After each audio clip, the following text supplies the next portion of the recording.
정말로 모든 것이 하나님의 은혜인 것 같습니다. 지난 주일에 같은 본문으로 종의 자녀 그리고 자유인의 자녀라는 제목으로 말씀을 함께 나누었죠.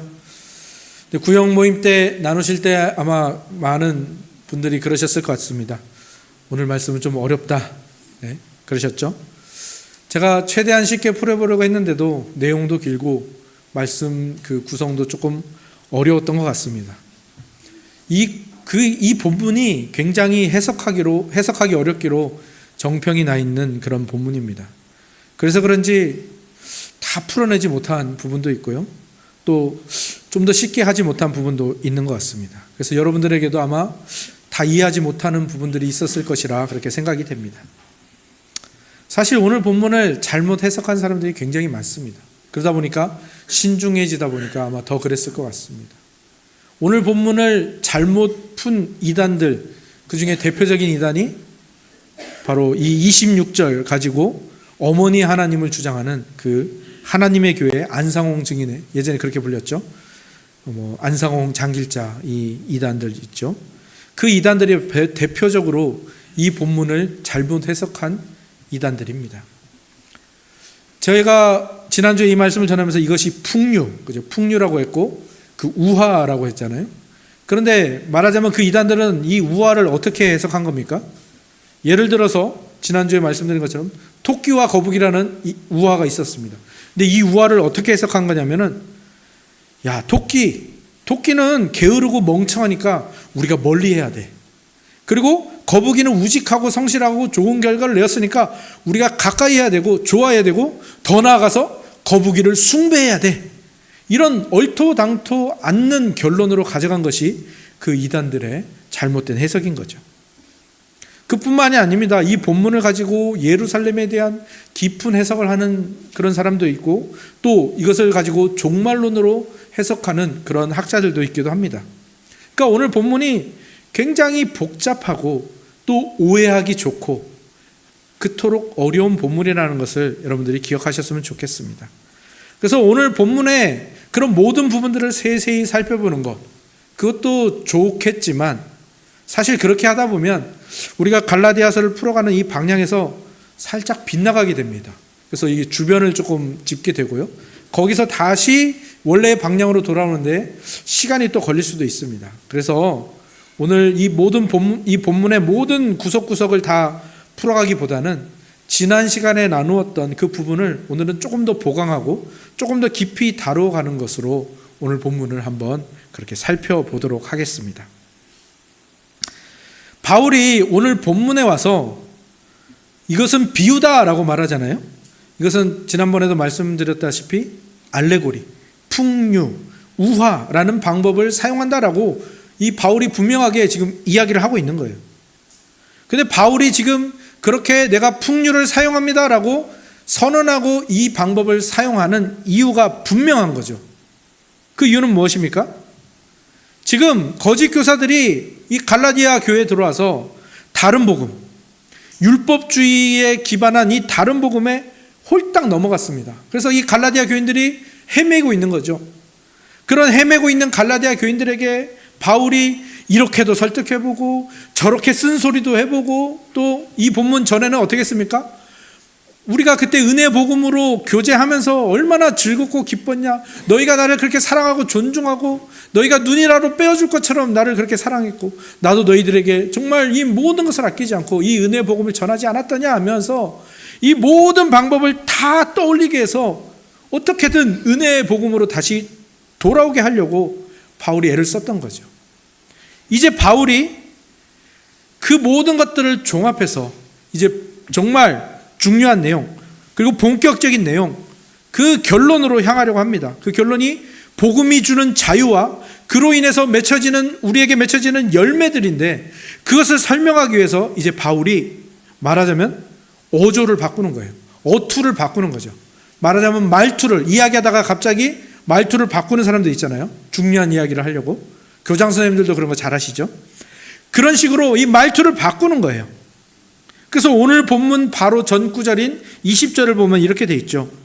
내가 이제라도 너희와 함께 있어 내 언성을 높이려 함은, 지금 이 바울이 갈라디아 교인들과 함께 있으면서 이렇게 저렇게 이야기를 시작하고 이런 문제점들을 이야기하다가 가장 중요한 이야기를 하려고 목소리를 높이거나 목소리 톤을 바꾸는, 갑자기 굵게 하든지 아니면 중저음으로 나지막하게 이렇게 분위기를 잡아서 이 사람들, 듣는 사람들을 주목시키려고 하는 그 바울의 모습을 상상해 보라는 겁니다.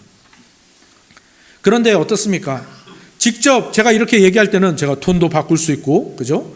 더 낮게 이야기할 수도 있잖아요. 그런데 지금 바울은 갈라디아 교인들에게 뭘 통해서 말하고 있죠? 편지, 갈라디아서라는 편지를 통해서 말하고 있잖아요.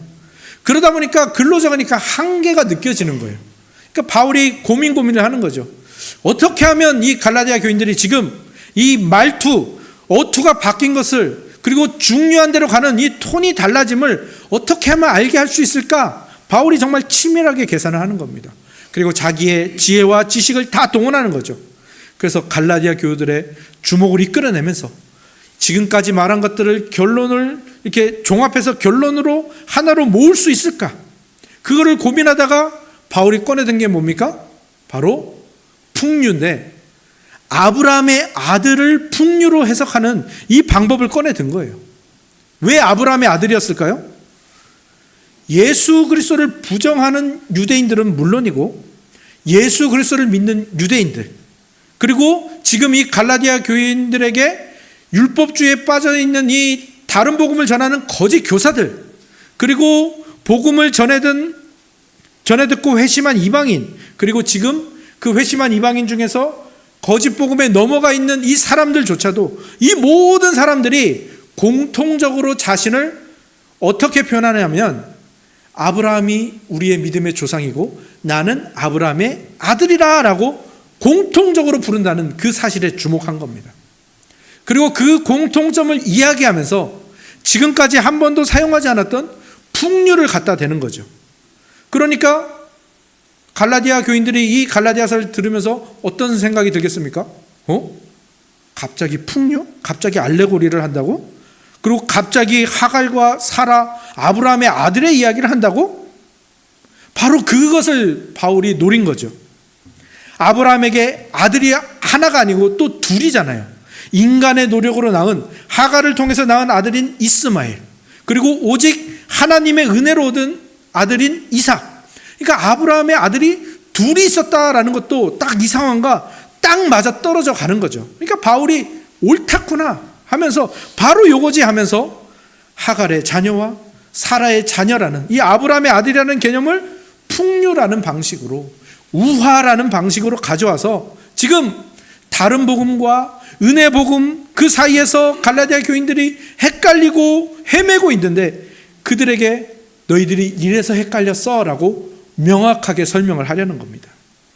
그래서 이 풍류를 사용하고 또 아브라함의 아들이라는 그들이 공통적으로 가지고 있는 것을 딱 갖다 댐으로 말미암아 바울이, 갈라디아 교인들은 이 바울의 어투가, 목소리 톤이 달라졌음을, 그 느낌을 받으면서 이제 집중해서 들어야겠구나 라는 생각이 딱 드는 것이죠. 이 갈라디아 교회에 들어온 다른 복음의 정체가 뭐라고 했습니까? 율법주의라고 그랬죠. 율법주의는 뭡니까? 내가 구원을 받으려면 예수 그리스도를 믿는 믿음도 필요한데 거기에 뭘 더해야 됩니까? 내가 할례를 받거나 율법을 준수하는 등의 노력이 더해져야만 구원을 얻을 수 있다라는 것이 율법주의고 다른 복음의 정체입니다. 그렇기 때문에 이 다른 복음, 이 율법주의에 있어서 구원자는 누구입니까? 예수님이 아니죠. 바로 자기 자신입니다. 내가 할례를 지키고 내가 율법 준수를 했기 때문에 구원을 얻는 거예요. 그러니까 자기 자신이 구원자가 되는 거예요. 그러니까 바울은 그것을 아브라함이 하갈을 통해서 이스마엘을 낳은 것, 하갈을 통해서 언약을 이루려 한 거기에 딱 연결을 시키는 겁니다. 하나님께서 아브라함에게 언약을 주셨죠. 아브라함과 사라는 평생 불임이었습니다. 그리고 이제 사라도 늙어서 임신 능력도 이제 다 사라졌는데 하나님께서 사라를 통해서 아들을 주시겠다. 그리고 그 후손이, 그 아들들이 정말 하늘의 별과 같이 많아질 것이다 라는 그 언약을 주신단 말이에요. 그러니까 얼마나 놀랍습니까? 그런데 아브라함이 거기 하나를 덧붙이는 거예요. 하나님이 주신 언약의 내용도 참 좋은데요, 내가 10년을 기다려봐도 이루어지지가 않네요. 그리고 내가 아무리 생각해봐도 사라가 임신할 것 같지는 않아요. 왜냐하면 생식 기능이 다 했거든요. 경수가 끊어졌거든요. 그러니까 하나님, 이 언약의 내용도 참 좋지만 제가 임신 가능한 젊은 여인인 하갈을 통해서 아들을 낳으면 하나님께서 이 언약을 이루어 주시는데 좀 더 수월하지 않겠습니까? 불가능한 것이 가능성 제로가 퍼센테이지가 좀 높아지지 않겠습니까? 아브라함이 바로 그 일을 하는 거예요. 그러니까 결국은 뭡니까? 아브라함이 하나님 가만히 계실 보세요. 이 언약 제가 한번 이뤄볼게요. 아브라함이 자기 능력으로 이 언약을 이루려고 하는 겁니다. 근데 그랬더니 결과가 어땠다라는 거예요? 아브라함이 인간적인 방법, 상식적인 방법, 자기의 능력으로 언약을 이루려고 해서 아들을 낳아봤더니 그 결과는 갈등과 고통뿐이었다라는 거죠. 하갈은 임신하자마자 사라를 깔보고 없인 여기고, 먼저 태어난 이스마엘은 나중에 태어난 이삭을 괴롭히기 시작하고, 그 가족이 그냥 붕괴되고 찢어지고 분열되기 시작한 거예요. 인간이 언약의 완성자가 되니까 그 언약은 갈등과 고통만 만들어내더라는 거예요. 인간이 구원자가 되니까 구원을 이루는 게 아니라 또다시 율법 아래 종노릇하며 비참한 인생을 만들고 있더라, 종노릇할 수밖에 없더라, 이것을 보여주는 겁니다. 갈라디아 교우들이 다른 복음을 받아들인 결과도 똑같았어요. 다른 복음 솔깃하잖아요. 왜? 예수님을 믿는 믿음으로만 한다면 내 구원이 늘 불안하고 흔들리는 것 같은데, 내가 할례를 받는 것, 내가 율법을 지키는 것, 이것으로 구원을 얻는다고? 그러면 좋지. 얼마나 생각하기 좋고 이해하기 좋아. 그리고 내가 흔들리지 않고 확신할 수 있잖아 라면서 이 다른 복음을 선택했는데 그 결과가 어땠습니까? 바울과 은혜의 복음을 함께 나누면서 그 안에서 누렸던 참된 교제와 사랑들은 다 사라져버리고, 다 없어져버리고, 다 잃어버리고, 이 다른 복음을 가지고 뭐 하고 있는 거예요? 서로를 판단하고, 서로를 정죄하고, 또 그 은혜 복음을 줬던 바울을 의심하고, 하나님의 은혜 저거 잘못 가르친 거야, 바울을 배척하고, 그러면서 서로를 눈치를 보는 거죠. 할례 안 받은 인간 있나 없나? 저 사람이 나한테 뭐라고 할 수 있으니까 얼른 할례를 받아야겠다. 저 사람이 나를 정죄할 수 있으니까 얼른 율법 지키는 척 해야겠다. 그러니까 서로 뭐라고 할까 봐 서로 눈치를 보면서 두려워서 할례와 율법 준수를 하는 또다시 초등학문으로 돌아간, 또다시 원래 그들이 예수님을 알기 전에, 복음을 믿기 전에 믿었던 그 종교의 그 메커니즘으로 다시 돌아가 버린 겁니다. 그렇다면 지금 바울은 갈라디아 교우들에게 뭘 말하고 싶은 겁니까? 야, 갈라디아 교인들, 너네들 복음을 변질시켰어. 너네들 다른 복음에 금방 홀딱 넘어가 버렸어. 야, 너희는 이제 큰일 났어. 너희는 이제 죽었어. 너희는 이제 저주받을 거야. 너희는 복음을 변했으니까 너희들의 이름은 생명책에서 지워지고, 너희들은 이제 지옥 백성이고, 너희들은 이제 마귀 자식이다. 지금 바울이 이런 정죄를 하려는 걸까요? 아니죠. 바울은 지금 무엇을 말하고자 하는 겁니까? 실패했어도 괜찮다라는 거예요. 오해하실 수도 있는데 다른 복음이 괜찮다라는 것을 말하는 게 아닙니다. 다른 복음에 넘어간 것이, 실패한 것이 괜찮다라는 게 아니죠. 무엇을 말하는 겁니까? 그렇게 넘어갔어도 괜찮아. 다시 하나님을 신뢰하고 다시 은혜 복음으로 돌아올 수 있어 라고 말하는 겁니다. 하나님이 다시 한번, 다시 새로운 기회를 주신다. 그 은혜 하나님을 다시 신뢰해라 라고 말하고 있는 거죠. 그게 바로 하나님께서 이 하갈을 선택하여 실패한 아브라함을 버리시는 게 아니라, 다른 언약 백성을 찾으시는 게 아니라 아브라함과 사라 사이에 태어날 수 없는 그 아들 이삭을 주시는 것으로 지금 바울이 표현하는 것입니다. 지난주에도 나눴잖아요. 그죠? 아브라함과 사라 사이에 평생 아이가 생기지 않았어요. 근데 아브라함이 불신앙으로 하갈을 선택했단 말이에요. 그래서 하갈을 선택해서 하갈에게서 아이를 낳았어요. 그러니까 뭐가 분명해지는 겁니까? 모든 불임의 원인이 사라에게 있었구나. 그런데 그 불임의 원인이 사라에게 있었을 뿐만 아니라 지금은 생식 기능이 다 멈춰서 경수가 끊어져서 이제는 아예 임신 가능성이 제로가 된 이 사라. 그런데 그런 사라에게 임신하게 하시고 아이를 낳게 하신 것은 무엇을 알 수 있는 거예요? 이건 기적이라는 거죠. 그죠? 이것은 100% 전적인 하나님의 은혜라는 것, 그것 말고는 설명할 방법이 없다라는 것 아닙니까? 아브라함과 사라가 평생을 노력해도, 모든 능력을 다해도, 온갖 노력을 다해도 안 되는 것을 하나님께서 이루어 주셨다라는 것, 이것을 보라는 것입니다. 그리고 그 아브라함이 어떤 아브라함이라는 거예요? 하갈을 선택했던, 율법주의와 다른 복음을 선택했던 그런 사람인데 다시 돌이키게 하시고 다시 은혜를 주시더라. 이것이 바로 바울이 갈라디아서에 전한 은혜의 복음의 정체다라는 것을 지금 바울이 말하고 있는 것이죠. 오직 하나님의 은혜로, 전적인 하나님의 은혜로 예수 그리스도를 믿는 믿음으로만 구원을 받는다라는 것. 그리고 그렇게 은혜로 구원을 받았으니 그 반응으로서 하나님을 기쁘시게 하는 그 순종, 예수님의 말씀에 순종하는 그 순종이 이제 뒤따라오는 것이다. 이것이 은혜의 복음이다라는 것을 바울이 말하고 있는 것이죠. 그러니까 왜 이 아브라함의 아들이라는 이 풍류가 갈라디아 교인들에게 딱 맞는 이야기인지가 분명해지는 것이죠. 이 거짓 교사들이 갈라디아 교우들에게 너희들이 아브라함의 아들이 되기 위해서는 이래야 한다, 이래야 한다라는 다른 복음이 마치 아브라함이 하갈을 선택해서 이스마엘을 낳았던 것과 딱 연결이 되고, 그리고 아브라함이 하갈을 선택한 것으로 그의 인생이 끝난 것이 아니라 하나님께서 또다시 은혜를 베푸셔서 임신 가능성이 제로인 사라를 통해서 언약의 자손 이삭을 낳게 하셨다. 그것은 다른 복음에 넘어간 갈라디아 교인들이라 할지라도 하나님은 다시 그들을 은혜의 복음으로 돌아오게 하신다라는 그 소망을 준 것이고, 바울이 그 소망으로 갈라디아 교우들을 위해서 아직도 기도하고 있다라는 것. 그리고 그로 인해서 우리 모두가 복음 앞에 선 모든 인간들이 정말 전적으로 타락했고 부패와 가능성이 없는 모습으로 매번 율법주의에 넘어가는 존재지만 그런 인간을 절대 포기하지 않으시는 하나님께서 예수 그리스도를 통해서 우리에게 주신 은혜의 복음이 무엇인지가 이 풍류를 통해서, 이 우화를 통해서 우리에게 가장 잘 보여지고 있는 것입니다. 그러니까 오늘 우리는 이 말씀을 통해서 우리가 받은 구원, 우리가 받은 은혜의 정체를 분명하게 확인해야 하는 것입니다. 왜 그렇죠?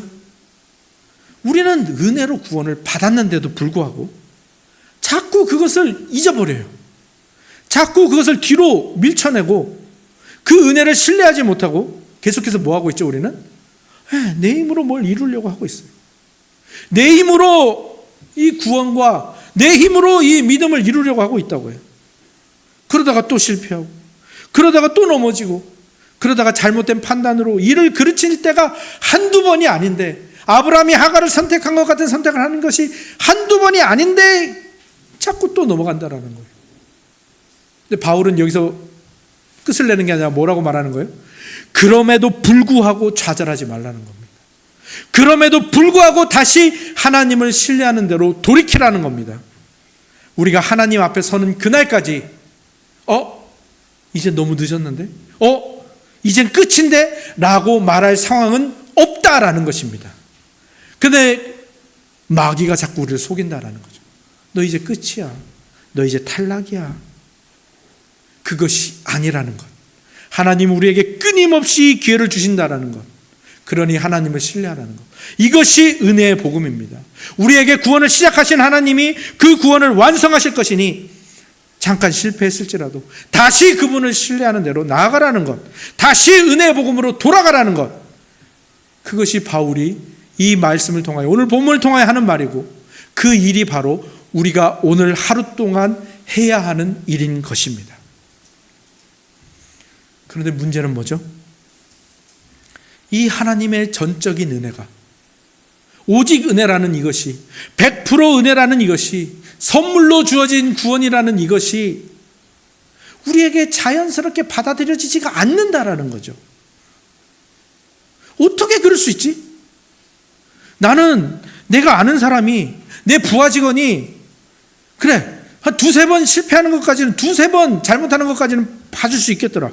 그런데 세 번, 네 번 할 때, 더 이어질 때 절대 용서가 안 되던데 하나님은 어떻게 그러실 수 있다라는 거야?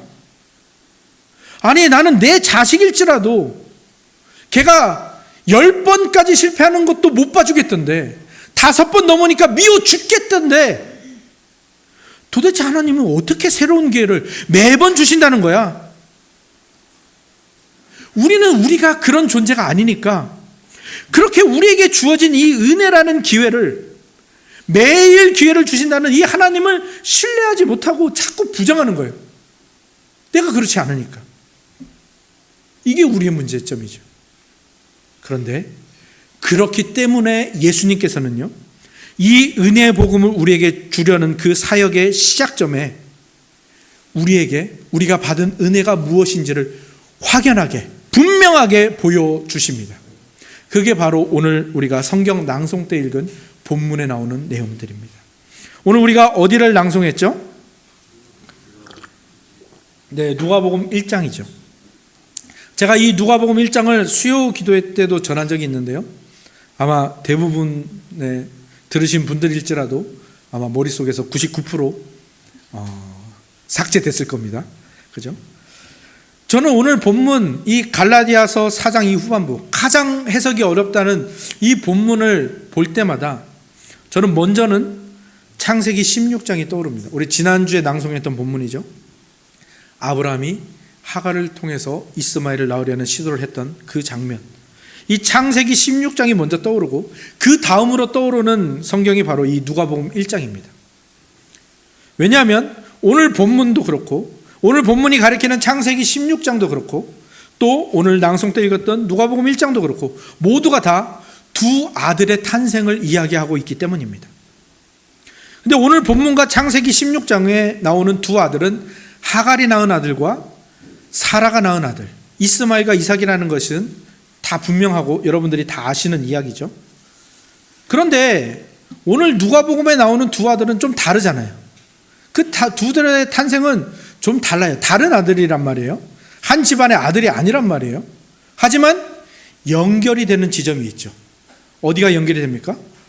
그것은 바로 평생 불임이었던, 그리고 모든 생식 기능이 끊기고 경수가 끊긴 늙은 부부에게서 태어난 아들, 그죠? 그리고 임신이 가능한 젊은 여인에게서 태어난 아들, 이 지점이 갖고 연결이 되고 있지 않습니까?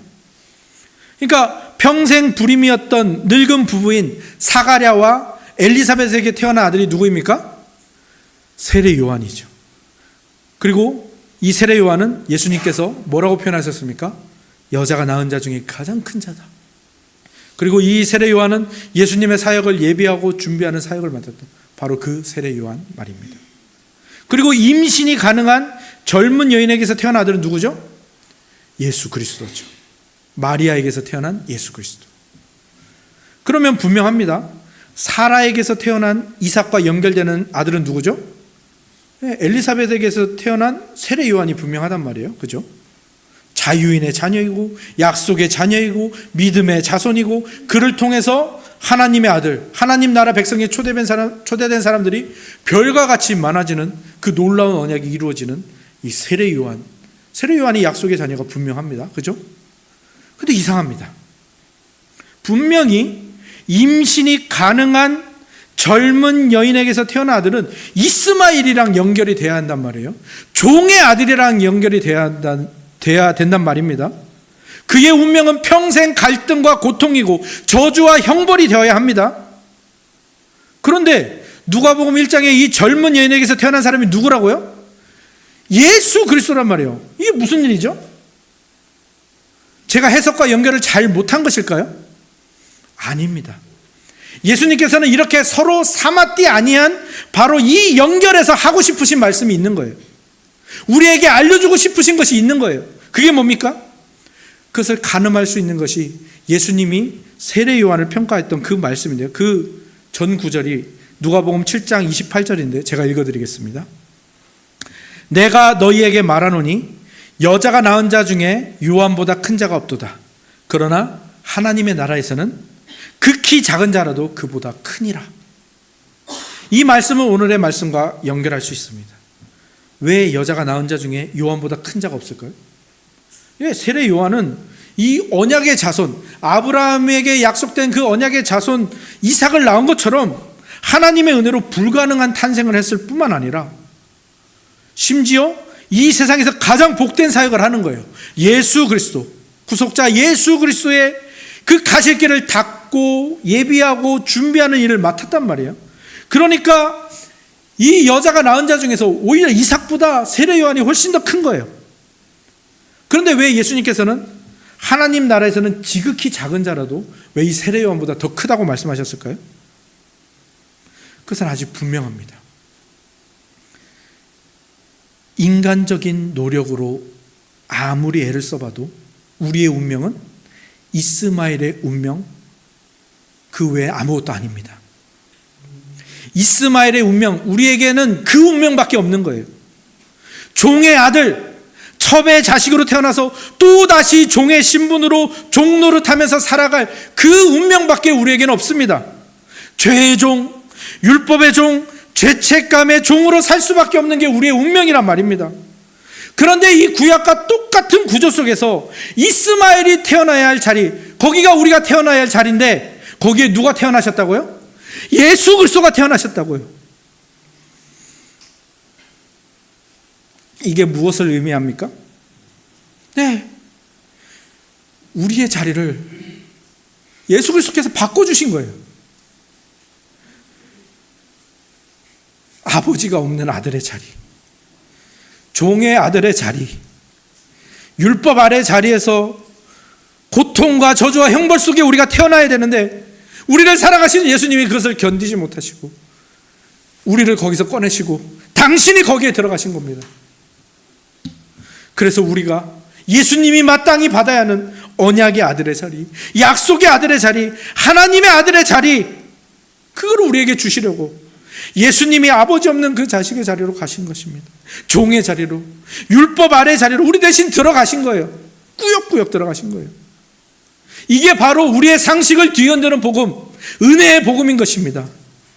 우리가 도무지 이해할 수도 없고 아무리 애를 써봐도 가늠할 수 없는 그 은혜를 우리에게 주셨을 뿐만 아니라 그것을 우리에게 어떻게든 이해시키기 위해서, 왜? 우리의 이해와 지식을 넘어서는 은혜니까요. 그것을 어떻게든 우리가 이해하고 누리게 하기 위해서 그 구원을 시작하시는, 그 성육신을 시작하시는 그 시점에서 이런 방식을 사용하신 거예요. 이게 바로 예수 그리스도의 우리를 사랑하시는 사랑법입니다. 제가 늘 말씀드리죠. 예수님께는 굉장히 죄송한 표현인데 여러분의 이해를 돕기 위해서 계속해서 하는 표현이죠. 예수님은 우리밖에 모르시는 바보라고요. 이것이 은혜 복음의 정체입니다. 반면에 우리는 어떻습니까? 그 은혜 복음 앞에서 은혜를 누리고 은혜에 감사하고 기뻐하는 게 아니라 우리는 너무나도 당연하게 나의 권리를 주장합니다. 우리의 능력과 노력을 하나님 앞에 강조합니다. 이랬으니까 이렇게 해주세요. 마치 내가 지금 여기 존재하는 것이, 마치 내가 지금 이 자리에서 예배하는 것이 마치 내 능력으로, 내 힘으로 그렇게 된 것 마냥 그렇게 주장하고 있다고요. 지금 내가 가진 것들, 지금 내가 서 있는 위치와 지위, 내가 누리게 된 그 모든 것들을 마치 내가 만들어낸 것처럼 그렇게 굴고 있단 말입니다. 내가 받은 구원이 마치 내가 믿어서, 내가 헌신해서, 내가 말씀에 순종해서 얻은 것이라고 말은 안 하지만 그렇게 행동하고 그렇게 살아가고 그렇게 다른 사람을 대하고 있다고요. 그리고 저 사람은 있는데 내가 가지지 못한 것, 내가 가지지 못한 것들에 대해서 불평하고 다른 사람이 잘 되고 누리는 것들에 대해서 시기하고 원망하고, 그리고 나보다 못난 사람이 있으면 쉽게 정죄하고 그렇게 살아왔다고요. 제 이야기입니다. 제 이야기. 제가 말씀을 준비하면서 지난 한 주간의 삶과 지난 1년의 삶을 되돌아보니까 제가 그렇게 살았더라고요. 마치 제가 그 시간들을 다 만들어낸 것처럼, 지금 내가 가진 그 결과들을 내 힘으로 얻은 것처럼 그렇게 의시딱딱 교만하게 어깨 축혀 세우고 어깨뽕이 들어간 채로 그렇게 교만하게 살았더라고요. 그리고 그럼에도 불구하고 나에게 주어지지 않은 것들에 원망하고 불평하고 제가 그렇게 살았더라고요. 여러분들은 어떠십니까? 여러분들은 오늘 들으신 이 말씀 앞에 여러분들의 삶을, 여러분들의 존재를 이 말씀에 한번 대입해 보시기 바랍니다. 여러분들은 분명합니다. 약속의 자녀예요. 사라의 자녀예요. 이삭의 자리에 앉아 있습니다. 그런데 분명히 말씀드립니다. 그 자리는 원래 여러분에게 결코 주어질 수 없는 자리였다고요. 여러분이 아무리 노력하고 애써봐도 여러분이 가질 수 없는 가능성 제로의 자리였다고요. 그런데 어떻게 여러분이 지금 이 자리에서 예배할 수 있습니까? 어떻게 여러분이 하나님을 아버지라 부를 수 있습니까? 어떻게 여러분이 교회로 모일 수 있고 성도의 교제를 나눌 수 있으며 신자로 살아갈 수 있습니까? 단 하나입니다. 예수님이 우리와 자리를 바꿔주셨기 때문이죠. 그 은혜가 아니었으면 우리는 오늘도 하갈의 자녀, 종의 자녀로 살 수밖에 없는데 우리가 어떻게 사라의 자녀로, 자유자의 자녀로, 참된 아브라함의 아들로, 하나님의 아들들로 살 수 있습니까? 예수님 때문이라고요. 나 때문이 아니고. 우리가 누리는 모든 것은 예수님이 누리셔야 했던 거예요. 하나님께서 예수님을 사랑하시고 인정하시고 그분이 이 땅에서 율법을 다 순종하시고 십자가에 죽으신 그 모든 것들을 다 인정하셔서 예수님에게 마땅히 주셔야 하는 축복, 그게 다 우리 것이 되었다고요. 예수님은 죽음 아래로, 형벌 아래로, 저주 아래로 들어가시면서 그 모든 것을 우리에게 주셨단 말입니다. 우리는 하나님의 상속자가 되었고요, 하나님 나라의 모든 것이 우리의 것이 되었습니다. 이 놀라운 것들을 감사함으로 누리십시오. 그리고 그 감사함으로 하나님과 예수님께 순종하시고 그분을 기쁘시게 하는 그 삶의 태도를 가지려고 애쓰시기 바랍니다. 어제까지 실패했죠? 아니, 이 예배 자리로 나오기 조금 전까지 실패하셨죠? 저도 그랬거든요. 하나님과 예수님께 순종하고 그분을 기쁘시게 하는데 실패했을 겁니다. 괜찮습니다. 다시 하나님을 신뢰하십시오. 그것이 은혜의 복음입니다. 하나님께서는 예수님을 통해 여러분에게 모든 것을 주셨습니다. 그것들을 다시 한번 헤아려 보시기 바랍니다. 지금 여러분이 가진 권세, 여러분의 지위, 예수님의 것이었어요. 예수님이 당하신 형벌, 예수님이 당하신 저주, 고통, 우리 것이었어요. 근데 그것이 바뀌었다라는 것을 계속해서 묵상하시고 계속해서 깊이 생각해 보시기 바랍니다. 그래서 실패하실 때마다, 잘못을 범할 때마다 우리와 자리를 바꾸신 예수 그리스도께로 나오십시오. 잘 될 때도 나오십시오. 잘 못 될 때도 나오십시오. 높아질 때도 나오십시오. 낮아질 때도 나오십시오. 부할 때도 나오시고요, 가난할 때도 나오십시오. 왜? 그분은 우리가 어떤 상황에 처했든지 우리를 은혜로 인도하시고 평강으로 인도하시고 실패한 우리에게 다시 기회를 주시고 승리케 하시는 분이시기 때문입니다. 그 예수 그리스도께로 나오셔서 참된 은혜와 평강을 누리시는 우리 모두가 다 되기를 주님의 이름으로 축원합니다. 아멘.